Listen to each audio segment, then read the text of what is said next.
સુરતમાં જાહેર રસ્તા પર સ્ટ્રીટ વેન્ડરોનો અનોખો વિરોધ. મહિલાઓએ વેલણથી થાળી વગાડીને વિરોધ નોંધાવ્યો છે. મહાનગરપાલિકાની કામગીરી સામે સ્ટ્રીટ વેન્ડરોમાં ભારે રોષ છે. વેપાર ધંધો ન હોવાથી રસ્તા પર વિરોધ નોંધાવ્યો છે. તેમણે મહાનગરપાલિકા અલગ જગ્યા ફાળવે તેવી પણ માંગણી કરવામાં આવી છે. મહાનગરપાલિકા જગ્યા નહીં ફાળવે તો આગામી સમયમાં આંદોલન કરાશે. 8મી જાન્યુઆરીએ હજારોની સંખ્યામાં રેલી સ્વરૂપે આંદોલન કરાશે. મહત્વનું છે કે સુરત કોર્પોરેશને ઝીરો ક્લિયરન્સ નીતિ હેઠળ શહેરમાંથી દબાણો દૂર કરવાની કામગીરી શરૂ કરવામાં આવી છે, જે અંતર્ગત સ્ટ્રીટ વેન્ડરોની લારી, પાથરણાવાળા અને તેમનો માલ સામાન કોર્પોરેશને જપ્ત કર્યો છે. ત્યારે કોર્પોરેશનની આ નીતિ સામે સ્ટ્રીટ વેન્ડરોમાં ભારે રોષની લાગણી ફેલાઈ છે. રોજીરોટી તમે કોઈને આપી નથી શકતા તો છીનવવાનો તમારો કોઈ અધિકાર નથી. તો સૌથી મોટો પ્રોબ્લેમ શું છે કે આજે ખાડો કેવી રીતે ભરવો એ સૌથી ઇમ્પોર્ટન્ટ વસ્તુ થઈ ગઈ છે. આજે નાના માણસો કેવી રીતે એના પોતાના બાળકોનું જીવન ગુજરાન ચલાવશે એ મોટો પ્રશ્ન આવીને ઊભો થઈ ગયો છે.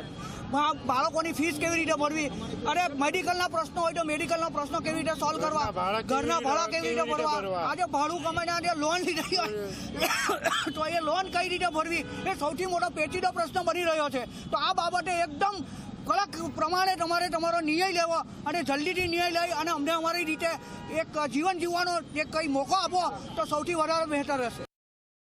અહીંયા રજૂઆત એક જ છે સાહેબ કે આજે લોકો પાસે કામ ધંધા નથી. આજે બધા હેરાન પરેશાન છે કે સ્કૂલની ફીસ કઈ રીતે ભરવી, લોનના પૈસા કઈ રીતે ભરવા. કારણ કે અમને પ્રધાનમંત્રી સ્વનિધિ તરફથી, પ્રધાનમંત્રી નરેન્દ્રભાઈ મોદી તરફથી અમને PMSની લોન આપવામાં આવેલ છે, જે ફક્ત ને ફક્ત લારી ગલ્લા પથ વિક્રેતાઓ માટે જ આપેલ છે. જેના અંદર અમારા ત્યાંથી 10, 20 અને 50 હજારની લોન લીધેલ છે, જેના હપ્તા અમારે ભરવાના મુશ્કેલ થઈ ગયા છે. ત્યારબાદ કે અમારી લારી ગલ્લા, અમારો ફળ ફ્રૂટ, અમારો માલ મુદ્દો બધો જ મ્યુનિસિપાલિટીએ જપ્ત કરી લીધો છે.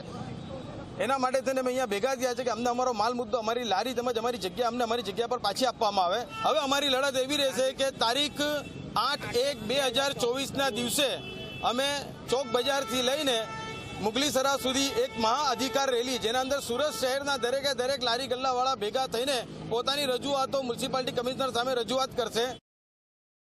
અને હવે જોઈશું રામ મંદિરને લઈને કેવી તૈયારીઓ ચાલી